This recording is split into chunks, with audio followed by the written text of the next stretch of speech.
300 ஆண்டுகளுக்கு முன்னாடி ஒரு சிறிய மீன்பிடி கிராமம் மெட்ராஸ் பட்டினம். 1639 இங்கேயே பிரிட்டிஷ் ஈஸ்ட் இந்தியா கம்பெனி ஒரு நிலம் வாங்கியது. அதுதான் மெட்ராஸ் சிட்டியின் தொடக்கம். கடலின் அருகே எழுந்தது ஒரு கோட்டை, ஃபோர்ட் சென்ட் ஜார்ஜ்.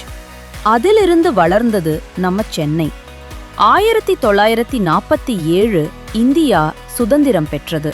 1969 அந்த மாநிலம் தமிழ்நாடு என பெயர் மாற்றம் ஆனது. 1996 ஜூலை 17 தமிழ்நாடு அரசு அதிகாரப்பூர்வமாக மெட்ராஸை சென்னை என்று மாற்றியது. ஒரு வணிக மையமா தொடங்கினது.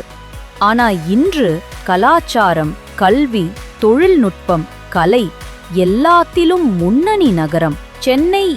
3 நூற்றாண்டுகளாக மாறாத உயிர்.